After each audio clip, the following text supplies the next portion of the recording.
Hello, dog lovers, and welcome back to Dear Dog Fanatic. I'm your host, Kirsten, but you can call me Kay.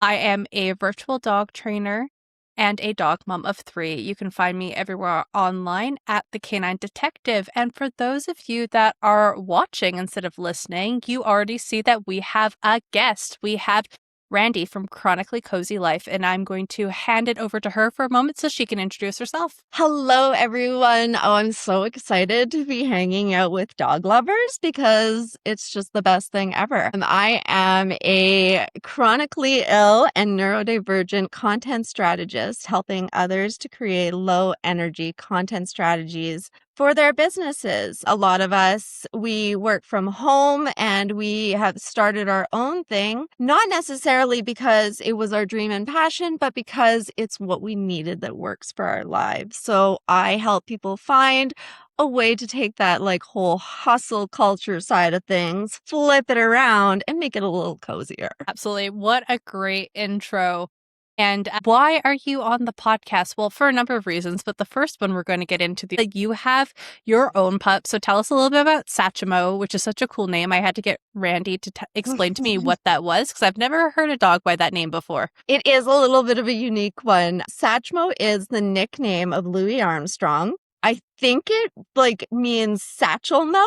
And the idea was that he had a really big mouth. Look at a picture, he does. And it fits my dog. So Satchmo is we were told, Border Collie Aussie Shepherd Bernese. We've never tested it, so we're just kind of going with it. He is an absolute angel. He's that perfect first pet that I am fairly certain is trying to trick me into getting another one.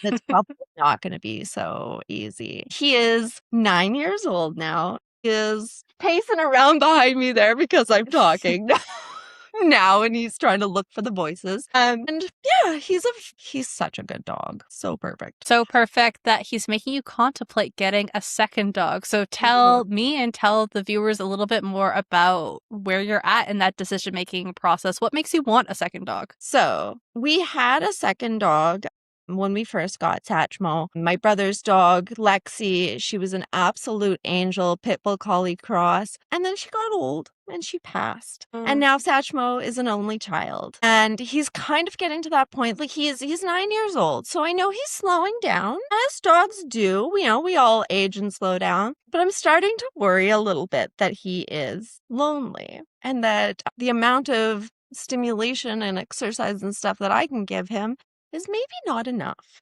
because he looks a little bored sometimes with me.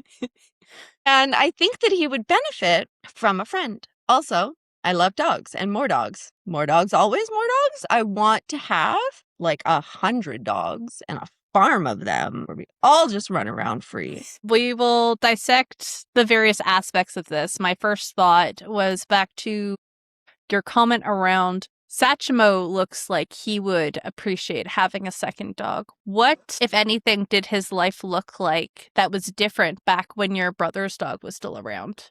What is he possibly missing? So when we first got Satchmo, he was a puppy and she was, I think, 8. So they played a lot and they ran around a lot and they got a lot of that feedback from each other. I always loved watching them interact and, having that connection that obviously they're just not going to get with a person. They can do more with other dogs.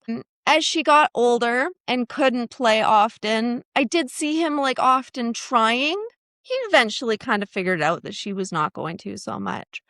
The thing though that makes me not actually sure is with new dogs, if new dogs come over, he's not hugely excited about it. But I don't know if that's necessarily because they're on his property and a guest, so they need to be supervised. Because we had him out at the cabin last summer and a bunch of friends brought out dogs. And it was just so great watching him run and play.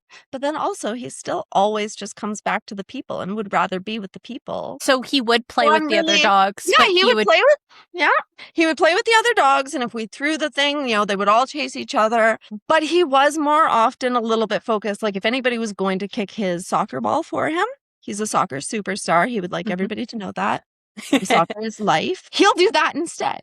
So I'm actually really debating on whether he is lonely and kind of missing that dog to dog interaction, or if he doesn't really care. I will say this to you and for anyone listening out there, dogs don't necessarily need to have a second dog. And similar to humans, sociability is a spectrum. So some dogs are super dog centric, some dogs just really couldn't care less about other dogs. Most dogs are actually in the middle. And it sounds like Satchmo is, decently friendly. He enjoys playing with other dogs that he knows, but he's more human motivated. That is not abnormal, though. I have 3 dogs myself. They all play with each other and get along great, but they would choose a human over each other every single time. This is not necessarily true of all dogs, but just anecdotally, this is the case for mine. I guess the question comes, and I will put a link in the show notes, depending on when this comes out, because I was recently on your podcast. So I'll link that for viewers so that way they know what I'm referencing here. But we talked a little bit on your show about, sometimes when you're having a lone spoon day or, things are just rather overstimulating, even like the tippy tappies of his nails on the floor can be loud, right? Thinking about that times 2. Do you feel like obviously you love dogs, but do you think you'd want another dog, or are you purely looking at it from a Satchmo welfare point of view? If we take Satchmo out of it, if it was just that I was going to get a dog, who's now whining because I said take Satchmo out of it. No, honey, I wouldn't take you out of anything. Does he think it's a WALK? No, he hears sounds upstairs because we have people that live upstairs and he wants to see them. I really like the idea of having a small dog that can sit on me and cuddle me, and because I take care of my mom's Pomeranians and I love it when I have them. They're so great.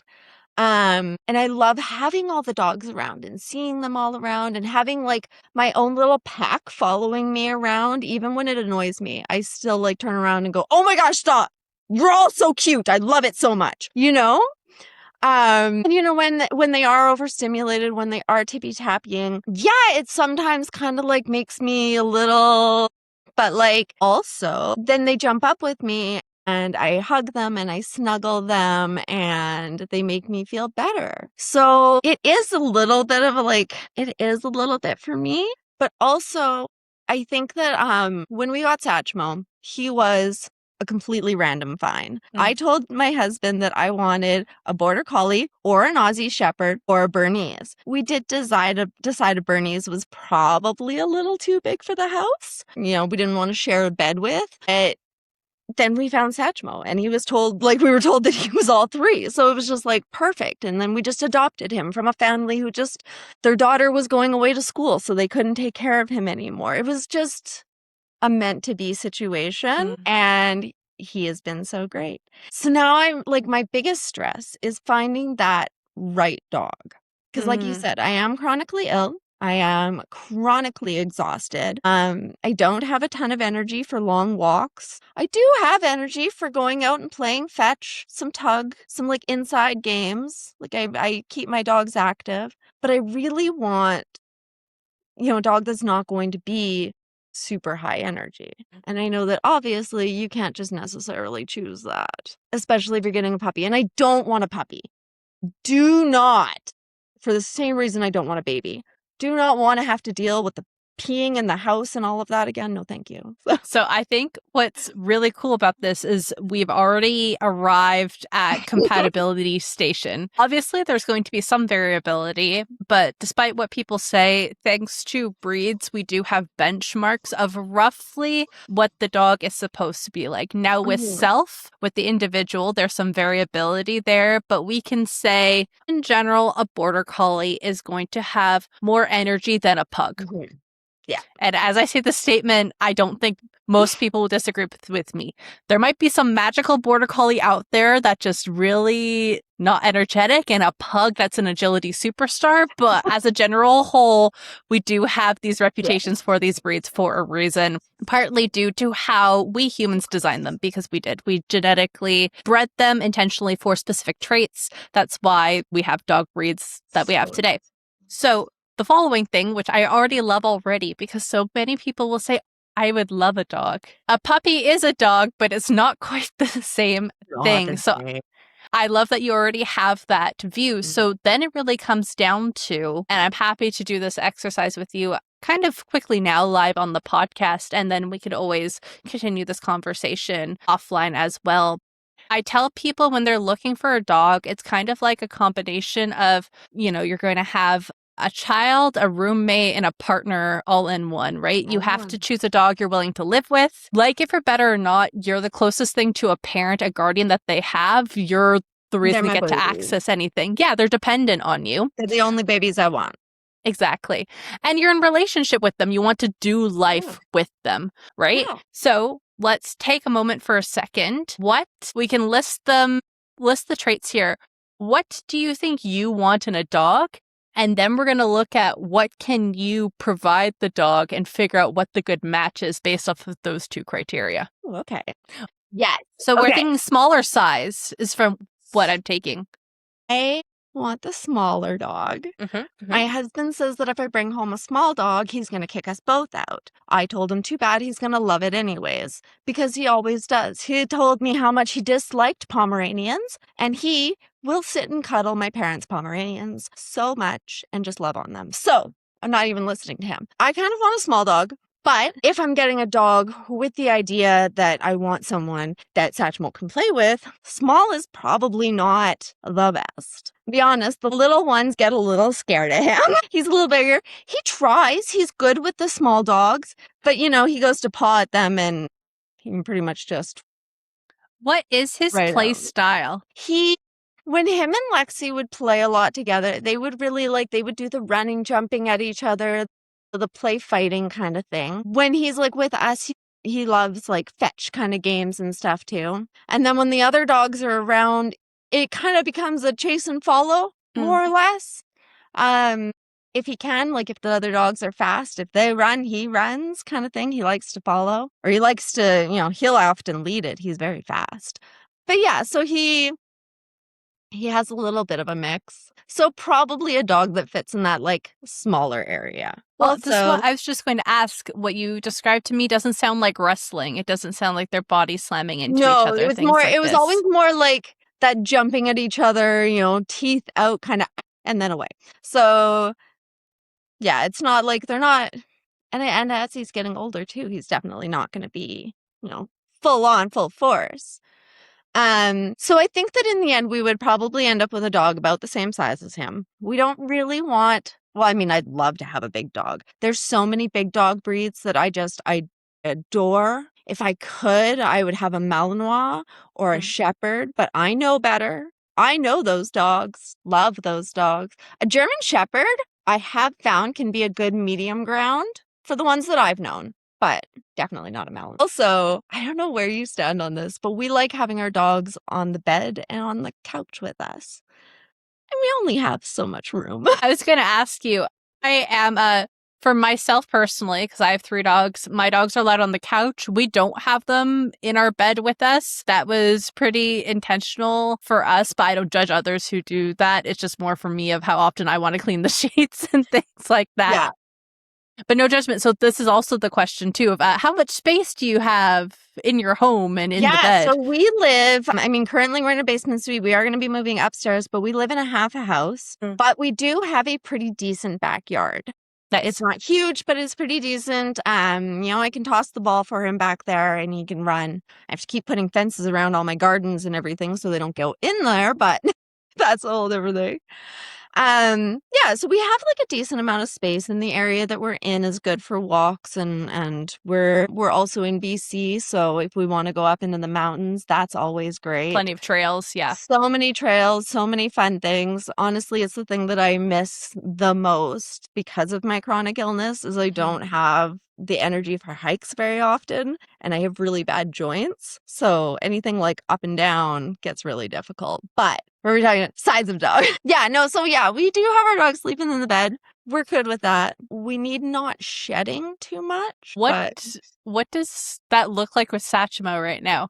Because none of those breeds you listed Yeah, that's why I was wondering, because I'm like, none of those breeds you listed that he has is known for not shedding, you know? No, and my husband is slightly allergic to dogs. Sometimes, yeah, it gets to be a struggle. However, and I've asked several times, not that I would ever even have done anything about it, but I was, are you sure we should get a dog if you're allergic? And he just didn't want to do life without one. So solid, me neither.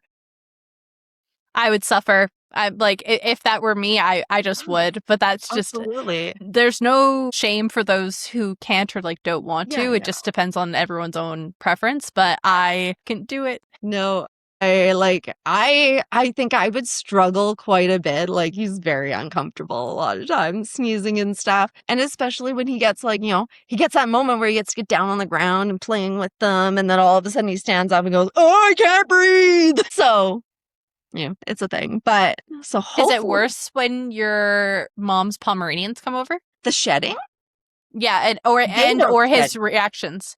He does react a little bit to them, but mostly because the younger one really likes to sit right here. So that's problematic. It's so funny and cute, and I love it so much. She'll like climb right up, just curl in right here. It's very adorable. It kills him. And he's just constantly like puts her back and she comes back up. Talking about dogs is really hard to not go on so many tangents. No, but it's good because you would think, oh, you could ask someone what do they want in the dog Yeah. in a dog, and is actually a really complicated question because everyone Yeah. has so many preferences and more preferences than you would initially think that you have, which is fine, but it's just good to know those before you go into it. Because, for instance, do you like dogs that are cuddly? Yeah. Yeah, and some people don't. Some people don't want their dogs all up, right? So then that's another. I don't like dogs that want to lick. I don't know if that's a breed thing at all. Satchmo doesn't lick because we don't let him. We never have. But that is a sensory nightmare for me. I do not like that. I have Less to keep licky getting dogs. different toys and stuff. Like that's why we got him into soccer because we didn't have to touch the ball. Oh, preferably if they would not. Absolutely not in the house. I can't deal with the dogs that bark in the house every time somebody walks by. I always feel so bad walking by people's house when they have reactive dogs like that. Barking in the yard, though, I don't mind. As long as it's not incessant, which it should never be incessant if you are paying attention to your dog and he's getting the love that he needs and the attention and all of that. A conversation that I have had with neighbors. No, Satchmo barks at like anything that walks by, especially anything delivering a package. Anyone wearing a shiny vest, especially. We have not gotten him to fully stop barking at the neighbors. We always thought he would just grow out of that. Same neighbors we've always had all his life, but every time he sees them, it's like a new intruder every time. And I talked to my neighbor recently, and she said, she doesn't love it, but also she always knows if somebody's around the house, and she doesn't always hate it. And I was like, that's why I don't mind it. Because if I have my headphones on or something, he's paying attention 100%. And he will let me know if somebody's coming close. Are you in bear country out where you are? I'm curious if he's alerting you to bears and such as well. No, he chases hawks. We have, yes, we are in bear country. Funny story if you want to look it up. In Kelowna this weekend, we had a bear come out of Mission Creek and try to go check out the hot tub store by the mall in Kelowna. Check it out. It's an awesome video. Super adorable. He just wanted to relax. Like, he just wanted a good soak. And everybody got all uppity about it. So, it could be a thing, but I think it's more like raccoons and squirrels, and he'll chase all the raccoons and squirrels. More prey drive than, yeah. He has no interest in catching them. He just likes the chase. He likes the chase.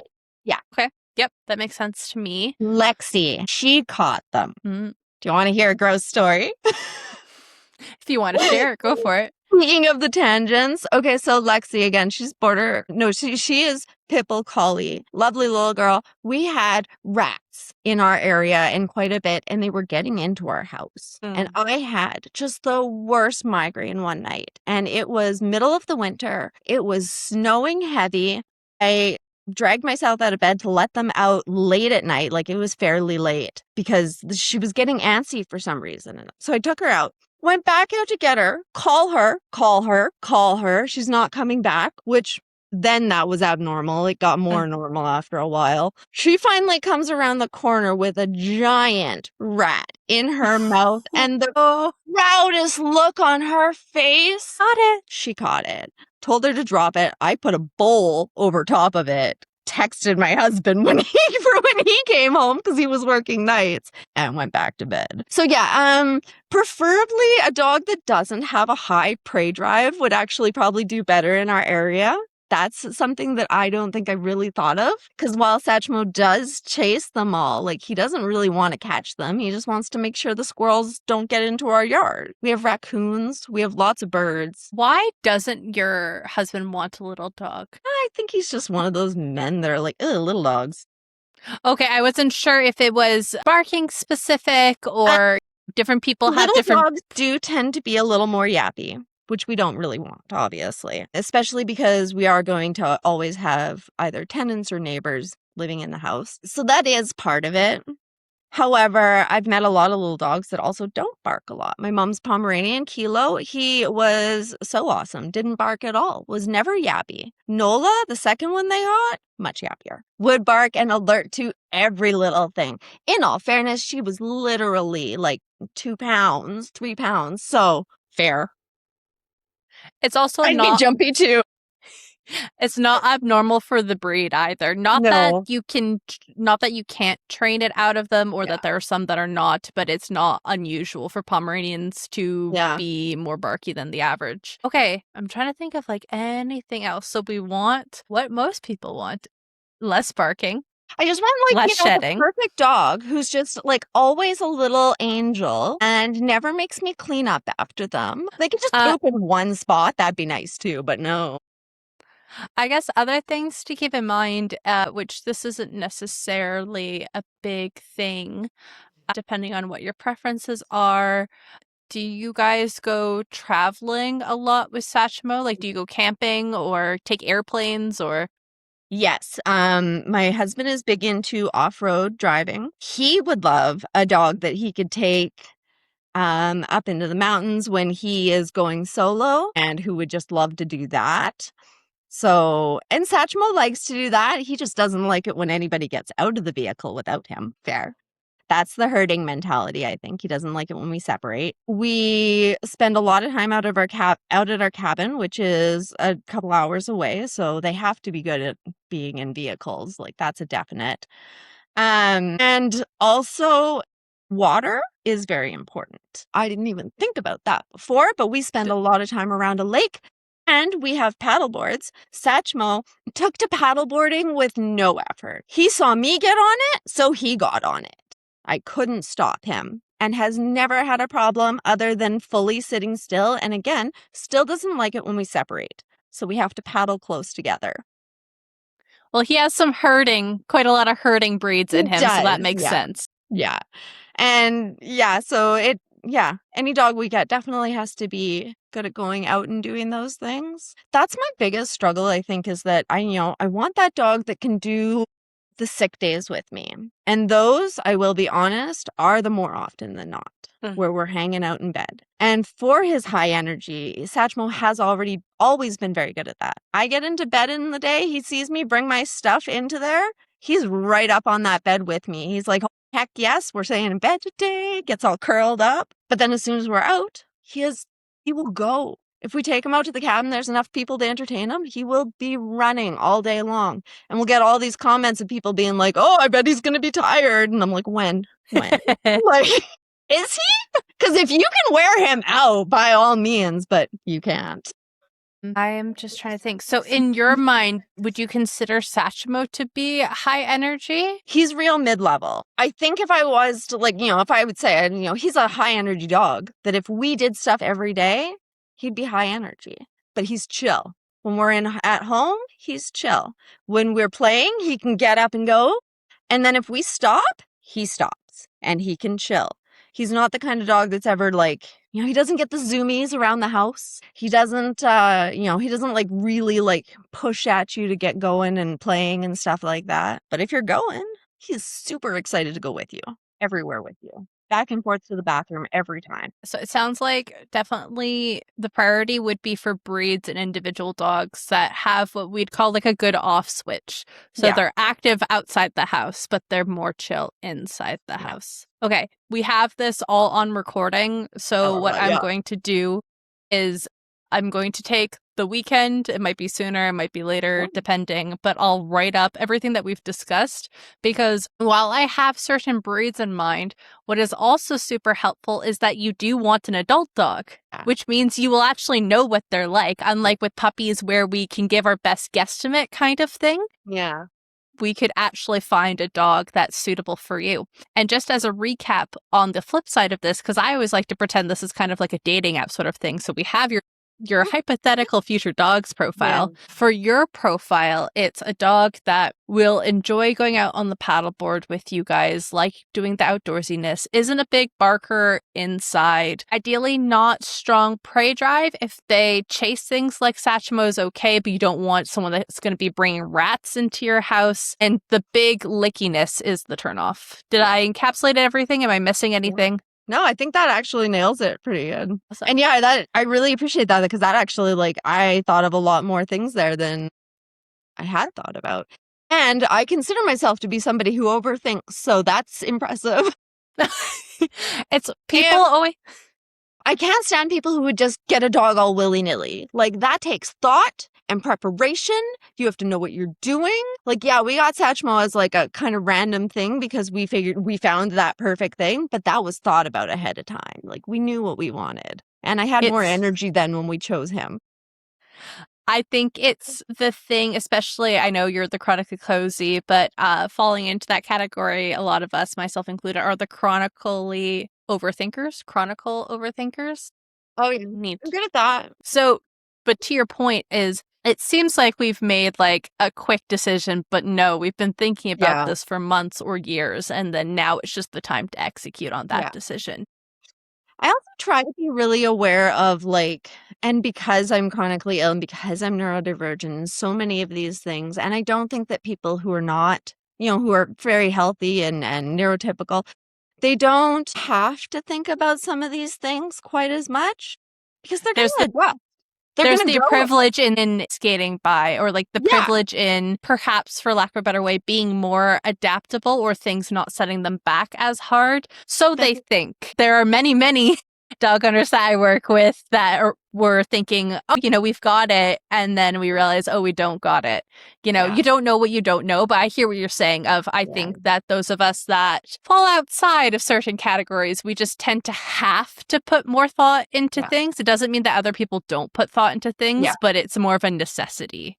Yeah. For us to think things through. You have to think deeper about things when you don't adapt very easily. And I will say, like in the wanting of a dog, I have been spending more time on Facebook, which I don't normally like, but there's a lot of dog adoption groups. And then they all post their cute pictures and everything. And there is definitely a sad amount of people surrendering their dogs or stories of dogs that like have been surrendered because they were high energy and the person got sick or older and couldn't keep up anymore, or because family changed and kids were added, or et cetera, et cetera. And while I definitely feel like when we got Satchmo, like I was, I had more energy, I could do a lot more, and we had thought about that. So him and I have aged quite well together, actually. I think it's working out nicely. I really don't want to get a dog that, like, as I get even older, I don't want it to be bored. I don't want to come up to this same issue in 10 years and be like, well, now this dog's bored. I mean, I'll probably still be getting more dogs, but I think this speaks to, and it's so fun to talk to you about this because this is how I think about my dog. Well, dogs are my version of family planning, right? It's dogs, it's anticipating, potentially caring for aging parents, whether or not that's on my side or my partner's side, nibblings, things like this, right? But in terms of my immediate household, it's me, my partner, and our dogs. And so I too think of, okay, what is the life expectancy roughly of this breed? What am I anticipating my physical, mental needs to be like, my career to be like? What other familial obligations will I have at that point in time? Yeah. So, yeah, it's to your point, and this was going to be one of the things that I will, it's not going to be a straight recommendation. I'll have some, but some of them are going to be choose this or that depending on your answer to these questions, because some of the additional questions are going to be, where do you see yourself in 10 years? And do you want a dog that has a life expectancy of another 15 versus 5? You know, it's are you open to the senior dogs or a dog that's a bit younger than Satchmo, or do you want significantly younger? And this is what these mean, because I know that you'll appreciate those questions to think through what that's going to look like for your family. That's definitely like that neurodivergent side of us. Like, nothing's black and white. No, never. Like, no, it just can't be. You can't just ask us a question and not have us answer with, well, it depends. Is this the scenario or is this the scenario? Like, and there's so many things too. I mean, most of it's out of our control. I can have an idea of where I see myself in 10 years, but I have to be realistic and know that I don't know. I don't know how I'm going to feel in 10 years. I don't know what I'm going to be doing. I don't know where I'm going to be living. Hopefully on the farm with all of the dogs. But if that's not the case and we're still here and doing this kind of thing, I want to make sure that that's something that, I think a lot about minimum viable product. And I do play on words for that for a number of things. But I think through, so I'm a dog trainer. Before this, I've been a dog walker. I've managed a dog boarding facility. I worked for a brief time in canine hydrotherapy. I've been a dog sitter. I've done a few different things in the industry in it. So I've worked with a lot of dogs. So envious of your life right now. What I was going to say, though, is there's a lot more dogs that I would work with happily and would watch for you, would care for you, but wouldn't necessarily want them to be my dogs that I would live with. And I think that a lot of people will think to themselves, like, for instance, you with the Malinois, of like, they're so cool. They are so freaking cool. Would I ever want to own one, to live with one, to be like mom to one, guardian, responsible? Because that's what people also don't keep in mind. Dogs, especially depending on their behaviors, can be a liability. So you were signing up for, if your dog bites someone, different things like that. Yeah. So I think too of what kind of dog am I willing to handle and have in my daily life? There's a scenario where if I was just me, I'd probably have some different dogs or some additional dogs than the ones that I have right now. But I have my partner. I have nibblings, like nieces and nephews, kids that are going to be around. So I choose my dogs according to that, right? Yeah. Yeah. I love that my dog got to grow up with my niece. We moved in 7, 8 years ago now. No, 9 years ago now. So she was like 5.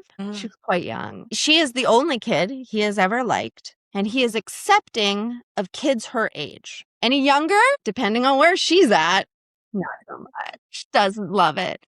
He's like, I've been through that phase before. Yeah, right? He's like, no, I'm not doing it again. But he loves her, just adores her so much. It was one of the times I actually found out that he has just the best off switch. My brother loves to wrestle. He gets the most wrestling with my brother. Like, he'll get right down on the ground, fully in it. My brother reached over, grabbed my niece's foot and brought it in, like just joking. Panicked because I didn't know what Satchmo would do in this situation where they were younger. He stopped dead and looked angry at Dave for pulling her into that. That was rude, and she could have got hurt. And I was like, you don't know what he was going to do. Like, what if he had bit her because he didn't turn it off so fast? And he's like, but he didn't. And okay. that is the classic approach, right? That's the approach that many people take. And then they're like, oh no, my dog bit someone. And it's like, yeah. Yeah. And I only say this because very rarely does that happen out of nowhere. Yeah. Well, with him being not great with kids, he doesn't trust them. He doesn't love them running around. Very common for dogs. Yeah. Children are hugely unpredictable. Hugely unpredictable. He doesn't like them. He especially didn't like anything that was like young enough to be picked up. Did not like other people being picked up. He thought something was going on there. We had to be really careful. And there was a time that he nipped a kid. He was quite a bit younger We had not gotten him like, good on it yet, but like for the most part, we had kept the kids out and they just all came running into the yard. And it was one of those things like, trying to explain it to the mom. And I'm like, look, you know how sometimes your kid throws things that are breakable? And like, even though you told them not to, he doesn't like this. However, your child was told not to come into the yard like that. It all turned out fine. The kid was fine. He had a little nip. And they didn't come running into the yard again. It is So, so tough. That is one thing I do yeah. not mess with is dogs and Yeah. kiddos because it can No. just it can turn so quick. And most people, especially even some folks that have dogs, say if their kids have dogs, it doesn't necessarily mean that they've taught their children how to behave Yeah. around dogs, or maybe they just lucked out and had a really easy dog, and so they don't realize what can go wrong. Oh my gosh, nothing frustrates me more than watching adults or kids come up to a dog they don't know and go for their face. Yeah, Why are you petting my dog's face? You don't know him. That is a privilege that you have to earn. You can't just do that. You can't just be anyone and touch his face. He's not going to like it. I'm not going to defend him or you when he bites you for it because I wouldn't like it either. And that's often how I will tell people off, like, hey, would you like it if I just did this to your face and you didn't know me? I use a lot of metaphors. And eventually when you can translate it to whatever the human equivalent would be, as close as we can get, then it's like, okay. A lot of times folks, like, they don't know what they don't know, and sometimes it's hard for them to put themselves in that different perspective. But I just had a thought while we were chatting, because we've talked a lot about Satchmo in general, and then how a second dog would fit in. How does it work? Because obviously you work for yourself, you run your own business, and you work online, you work remotely. So Satchmo is your coworker, for better or for worse, right? How does that work with content checks?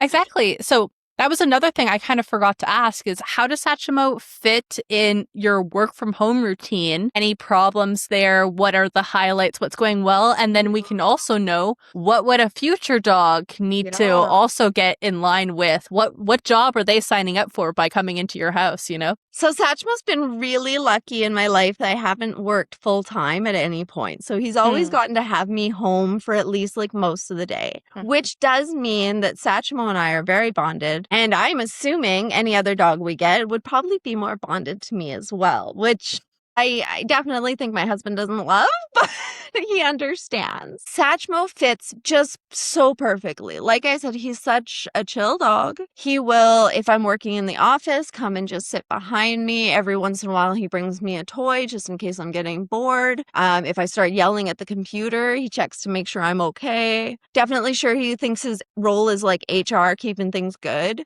I like having when I have the little dogs here, they'll do the same thing and I'll just be like looking around and they're all just like piled around me. Love that. And then again, when I some days I have bed days, some days I have work from bed days. And I have my, computer in there and stuff.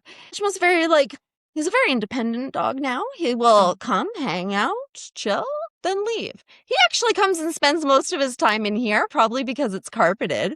So this is more his office than mine lately. And yeah, it's just nice. And then every once in a while, especially if I get real hyper focused into something, he will come and remind me that neither of us have peed in a while.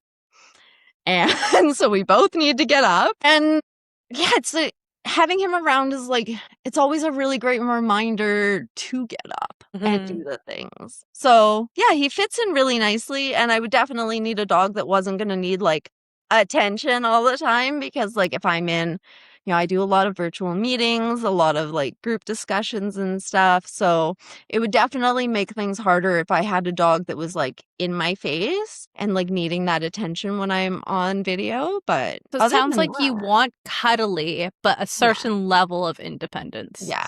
Yeah. It's the difference between the cuddly and the needing attention. When they're cuddly, I feel like that's when they just want to be with you. It's not an attention thing. The presence is good. And I all the dogs that I have had around have been really good at that. They just want to be around you. And I love that. And they follow you and they sit wherever you are. But the ones who need attention, like the ones that are constantly like pushing at you or, bringing lots of toys or, something like that, that would be a lot harder on me. This is fair. This is fair. I guess the other thing to take a look at is now that Satchmo is in his senior years, have you taken him to the vet lately? Is he all good medical wise? Anything coming up? We haven't had anything come up and we haven't taken him to the vet in a little bit. He doesn't like the vet, so it stresses me out. Mm. My husband has to take him because I get stressed out and then he gets stressed out. Yeah, I think it's called emotional, I'm going to pronounce this wrong, contagion. Contagion? It's Contagion. But it's dogs and humans to both each other and to each other. Mm-hmm. The whole, oh, are you making your dog reactive? Yeah. This is not necessarily true. Does your emotions have an impact on your dog's emotions? Yes. 100%. They totally do. And I love having a dog that is attentive to my emotions. That's quite nice. He doesn't have too many big emotions. He's not very reactive. He doesn't have like a lot of anxiety. Unless, again, we're separating in any form. Then he's like, whoa, hey, what? Shh, pack, get back together. Honestly, I wouldn't mind another herder. I don't know if herders do well together, though. I mean, a lot of people have whole groups of herding dogs. What I will say, though, is they tend to be higher energy. Does not mean that you won't find one that isn't. For instance, oddly enough, my husband's family border collie was very chill. So much so that it gave their family maybe an incorrect view of what it was like to have a dog. This is in Ireland, and she basically failed out from being a farm dog because she was so chill. So she wasn't doing her job.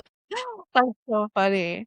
That actually just reminded me of something. So one thing, I don't know if it goes against some of the other things I've said. One thing I do want, and as I am getting older, it would be nice to have a dog that I could train up a little bit to be a slightly service animal. I have a really hard time with standing up sometimes when my joints get really stiff, getting off the ground kind of thing, keeping stability on my walks and stuff like that. I wouldn't mind, if we did get a bigger dog, having a dog that could support me. So something that has that bit of muscle so I could train them to just stay and help me stand. I've seen them do it. I know they can. And that would be a nice thing. I had a thought that Satchmo was going to be a service dog. And when I was working as a virtual personal trainer, that I was going to have him help motivate my clients and stuff like that. And he didn't like people. So yeah, there are service dogs that fail out of service dog school every year for one reason or another. Oh, yeah.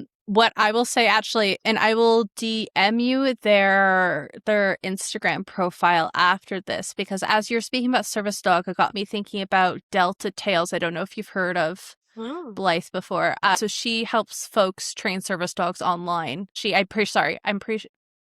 might be she, they, or their pronouns might be they. So I'm just going to go default they. They train service dogs online. So I'll send you their contact info.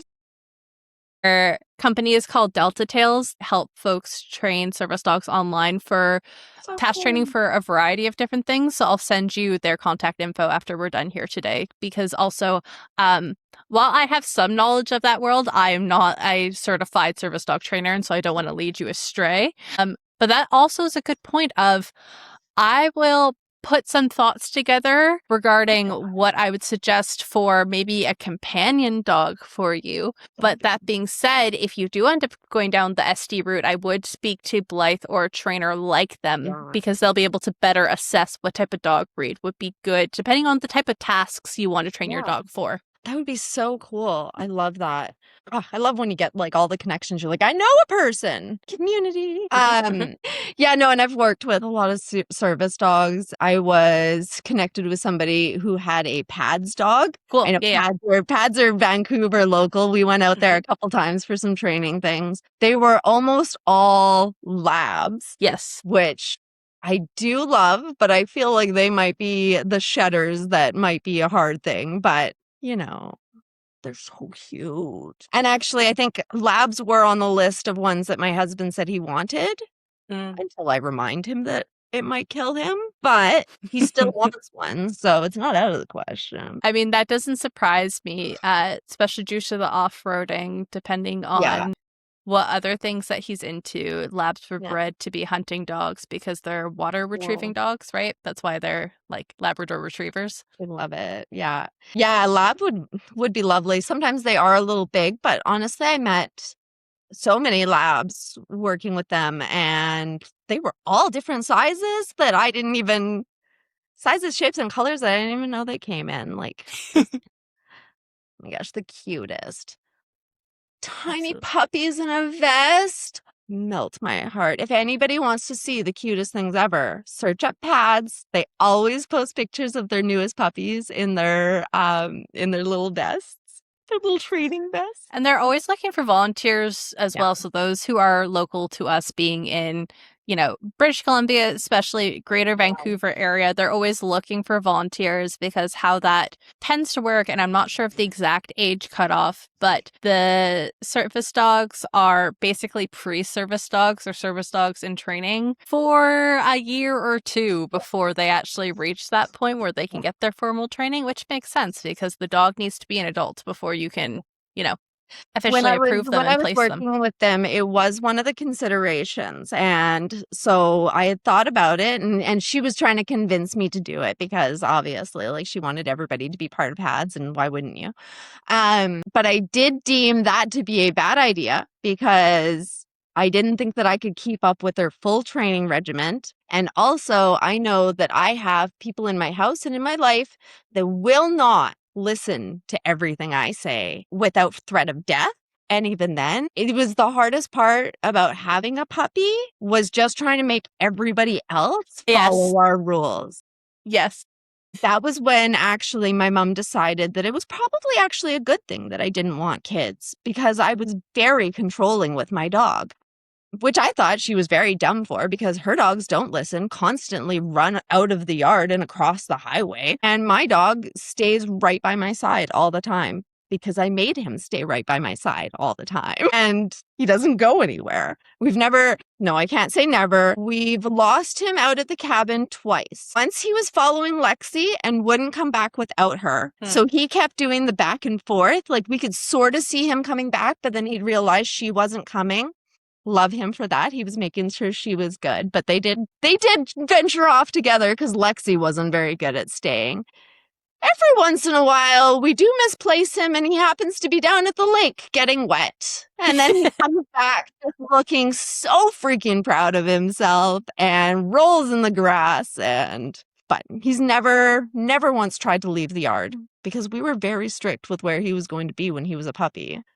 And it was very important to us. Also, the not feeding him human food, that was the hardest. Absolutely certain I'm failing on that with everybody upstairs. They're all feeding him. However, what I will say though is dogs tend to not be good generalizers, meaning that, how we have transferable skills and we can take an idea from one context to the other. The dog's not necessarily going to always be able to do that from even one person to another or one house to another. So my dogs will try things with grandma. She self-proclaimed. She called them the grand dogs first before I did.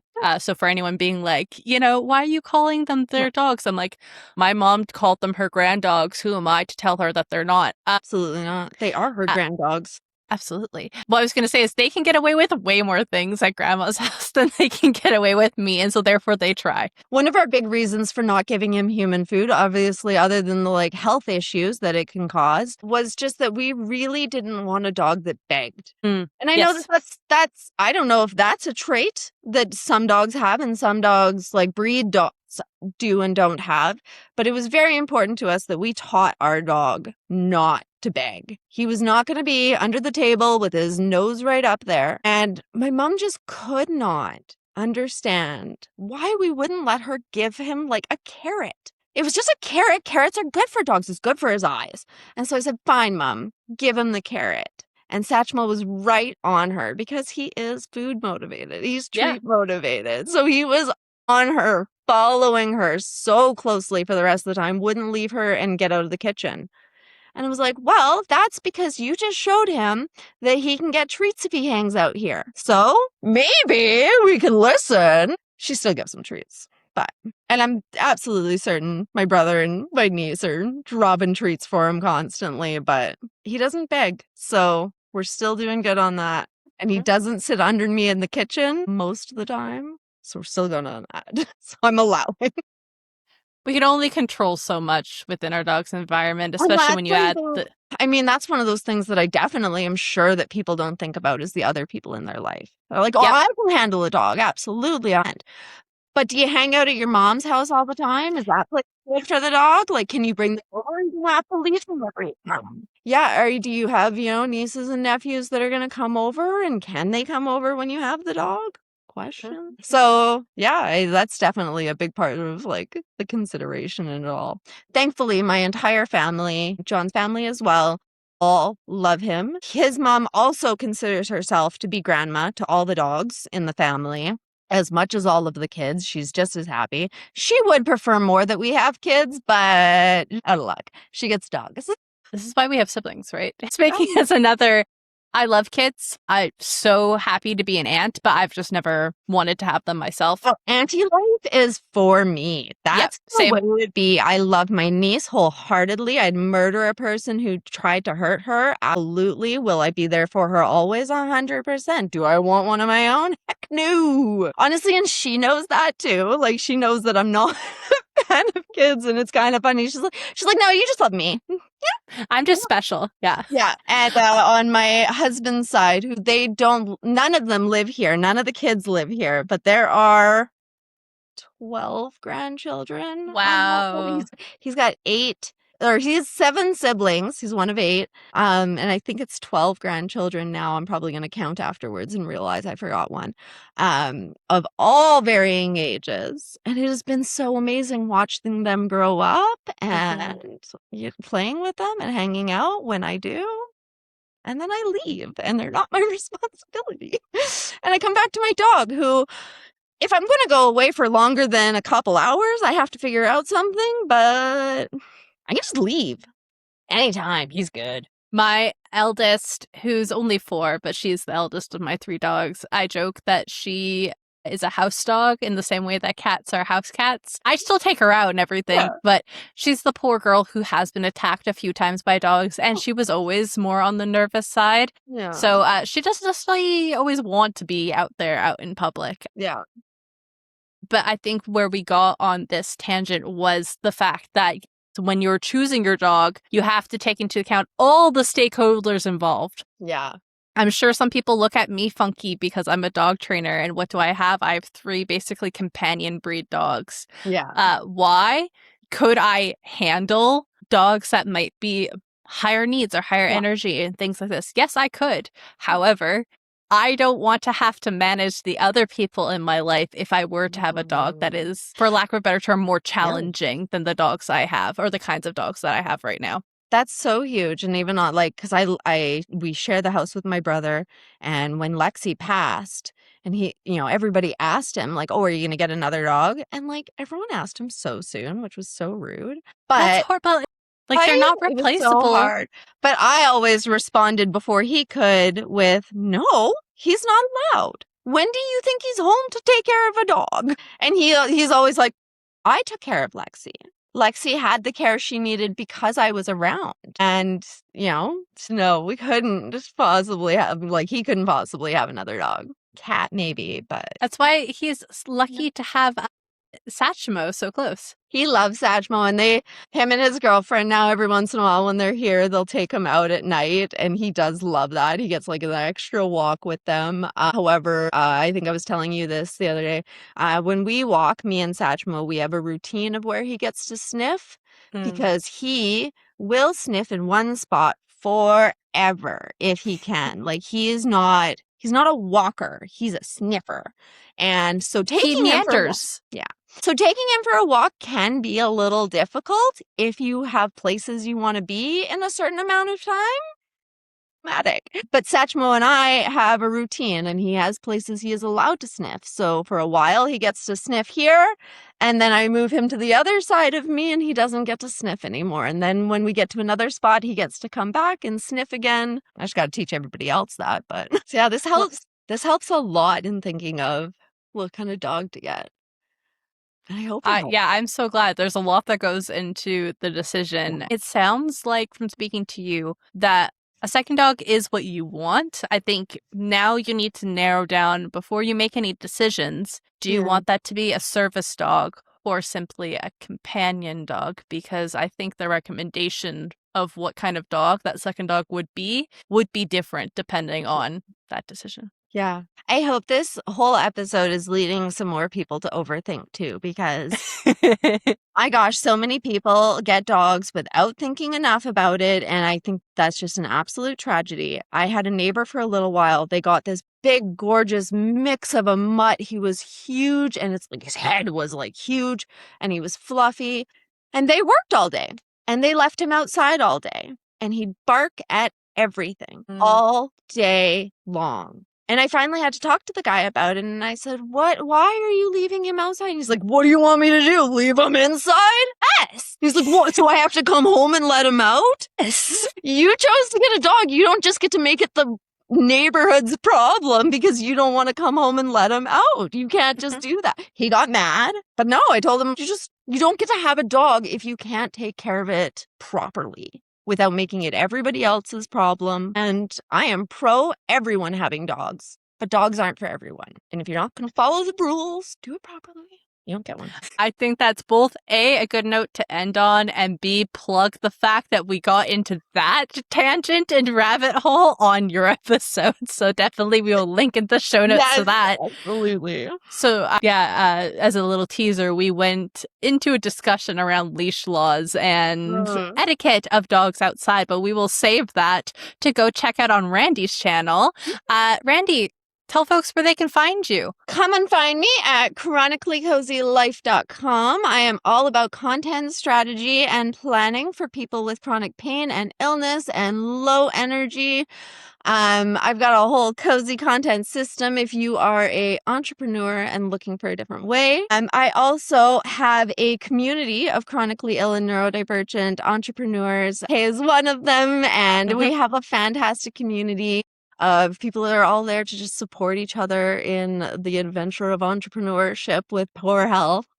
And you can find me on TikTok sometimes, Instagram, and most often Threads under Chronically Cozy Life. Amazing. Yes, thank you everyone for tuning in for today. If you have questions that you want me to read out on this podcast, or if you want to come on like Randi did and chat with me about dog questions that you have, the link with all the details on how you can do that will be in the show notes. For now, I am going to bid my fellow dog lovers farewell. Please remember to give your dog some scritches for me, and I'll see you next time.